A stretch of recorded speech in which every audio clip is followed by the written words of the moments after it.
प्राचीन भारतीय इतिहास का महत्व। प्राचीन भारत के इतिहास का अध्ययन कई दृष्टियों से महत्वपूर्ण है। इसमें हम ये जानते हैं कि मानव समुदायों ने हमारे देश की प्राचीन संस्कृतियों का विकास कब और कैसे किया।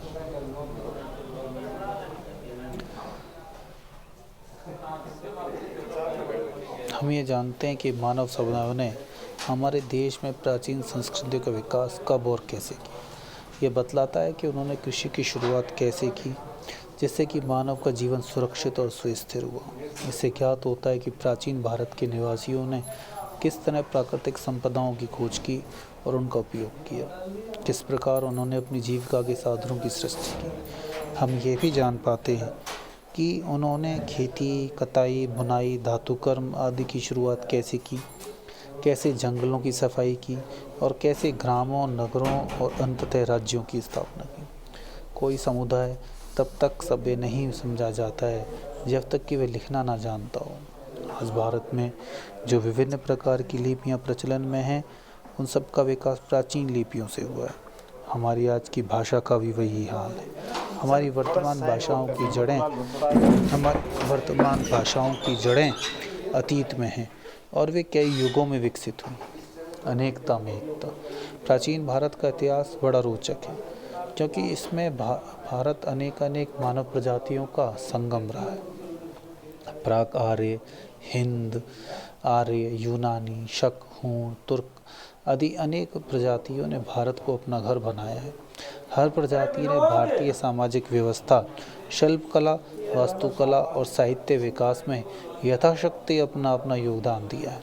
ये सारे समुदाय और इनके सारे सांस्कृतिक वैशिष्ट्य नीर शीरवत इस तरह मिल गए हैं कि उनमें से किसी को भी आज हम उसके मूल रूप में साफ नहीं पहचान सकते।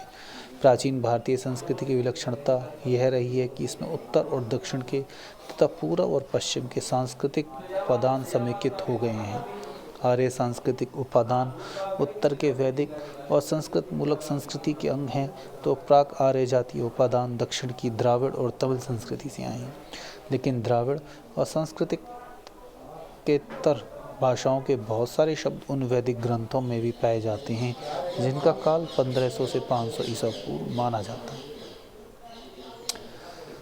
ये शब्द प्रायद्वीपीय और वैदिकेतर भारत के संबंध में भावनाओं, संस्थाओं, उत्पादनों और निकायों और निवासों के द्योतक हैं। इसी प्रकार पाली और संस्कृत के बहुत सारे शब्द जो गंगा के मैदानों में विकसित भावना और संस्थाओं के द्योतक हैं, लगभग 300 ईस्वी ईसा पूर्व से 600 ईस्वी के नाम से संगम के नाम से प्रसिद्ध प्राचीनतम तमिल ग्रंथों में मिलते हैं। इसमें भारत के पूर्वांचल ने भी, जहाँ प्राक आर्य जातियाँ बसी हुई हैं, अपना योगदान किया।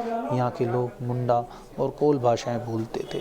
भाषा वैज्ञानिकों ने सिद्ध किया है कि हिंद आर्य भाषाओं में फाहा, नौका, खंती आदि के सूचक बहुत शब्द मिलते हैं। वे मुंडा भाषाओं से लिए गए हैं। यद्यपि छोटा नागपुर के पठार में बहुत से मुंडा परिसर हैं, फिर भी मुंडा संस्कृति का पुरावशेष उतना नहीं है जितना कि द्रविड़ संस्कृति का है। द्राविड़ भाषा में भी अनेक शब्द हिंद आर्य भाषाओं से लिए गए हैं। वैदिक भाषा में जो ध्वन्यात्मक और शब्दात्मक परिवर्तन लक्षित होते हैं, उनकी व्याख्या मुंडा प्रभाव के आधार पर जितनी की जा सकती है, उतनी ही द्राविड़ प्रभाव के आधार पर। प्राचीन भारत प्राचीन काल से ही विविध धर्मों का प्रांगण रहा है। प्राचीन भारत में हिंदू, जैन और बौद्ध धर्मों का उदय हुआ, परंतु इन सभी धर्मों और संस्कृतियों का पारस्परिक सम्मिश्रण और प्रभाव प्रतिप्रभाव इस प्रकार हुआ कि लोग भले ही भिन्न भिन्न भाषाएं बोलते, भिन्न भिन्न धर्मों को मानते और भिन्न भिन्न सामाजिक रीति रिवाजों पर चलते हों, पर सारे देश की एक सामान्य जीवन पद्धति रही। हमारे देश में विविधताओं के बावजूद बाहर भीतर से गहरी एकता झलकती। प्राचीन भारत के लोगों एकता के लिए प्रयत्नशील रहे। उन्होंने इस विशाल महाद्वीप को एक अखंड देश समझा और सारे देश को भरत नामक प्राचीन वंश के नाम पर भारत वंश का नाम दिया। इसी प्रकार यहाँ के निवासियों को भरत संतति कहा गया। हमारे प्राचीन कवियों, दार्शनिकों और शास्त्रकारों ने इस देश को अखंड इकाई के रूप में देखा।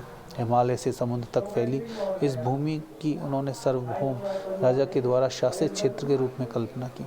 हिमालय से लेकर कन्याकुमारी तक, पूर्व में ब्रह्मपुत्र की घाटी से लेकर पश्चिम में सिंधु तक अपना राज्य फैलाने वाले राजाओं को व्यापक रूप से रईसोगान किया गया। ऐसे राजा चक्रवर्ती कहलाते थे। देश में इस प्रकार की राजनीतिक एकता कम से कम 2 बार प्राप्त हुई। ईसा पूर्व 3वीं सदी में अशोक ने अपना साम्राज्य सुदूर दक्षिणांचल को छोड़कर सारे देश में फैलाया। ईसा की 4वीं सदी में समुद्रगुप्त की विजय पताका गंगा की घाटी से तमिल देश के छोर तक पहुंची। 7वीं सदी में चालुक्य राजा पुलकेशिन ने हर्षवर्धन को हराया, जो संपूर्ण उत्तर भारत को अधिपति माना जाता था। राजनीतिक एकता के अभाव की स्थिति में सारे देश में राजनीतिक ढांचा कमोपेश एक जैसा रहा। विजेता और सांस्कृतिक पंडितों के मन में भारत का मान अखंड भूमि के रूप में ही रहा। भारत की एकता को विदेशियों ने भी सराहा। वे सर्वप्रथम सिंधु तटवासियों के संपर्क में आए, इसलिए इस पूरे देश को उन्हें सिंधु या इंडस का नाम दिया। हिंद शब्द भी संस्कृत के सिंधु से निकला है। कालक्रमेण यह देश इंडिया के नाम से मशहूर हुआ, जिसे यूनानी पर्याय के बहुत निकट है। यह फारसी और अरबी भाषाओं में हिंद नाम से विदित हुआ। देश में भाषात्मक और सांस्कृतिक एकता स्थापित करने के लिए निरंतर प्रयास होते रहे। ईसा पूर्व 3वीं सदी में प्राकृत देश भर की संपर्क भाषा का काम करती थी। सारे देश के प्रमुख भागों में अशोक के शिलालेख प्राकृत और ब्राह्मी लिपि में लिखे गए थे। बाद में यह स्थान संस्कृत ने ले लिया और देश के कोने कोने में राजभाषा के रूप में प्रचलित है। यह सिलसिला ईसा की 4वीं सदी में आकर गुप्त काल में और भी मजबूत हुआ।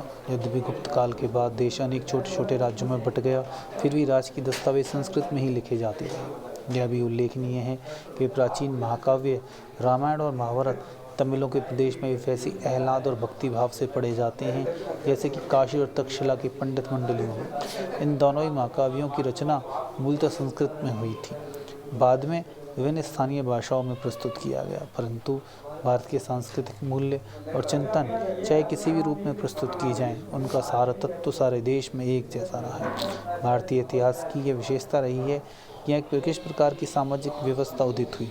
उत्तर भारत में वर्ण या जाति व्यवस्था का जन्म हुआ, जो सारे देश में व्याप्त हो गई। प्राचीन काल में जो लोग बाहर से आए, उन्हें किसी न किसी वर्ण या जाति में मिला लिया गया। ईसाइयों और मुसलमानों को भी वर्ण व्यवस्था ने प्रभावित किया। धर्म परिवर्तन करने वाले लोग किसी न किसी जाति के थे और वे हिंदू धर्म को छोड़कर नए धर्म में दीक्षित होने के बाद भी अपनी पूर्व की जाति के रीति रिवाजों पर कुछ न कुछ मात्रा में चलते रहे।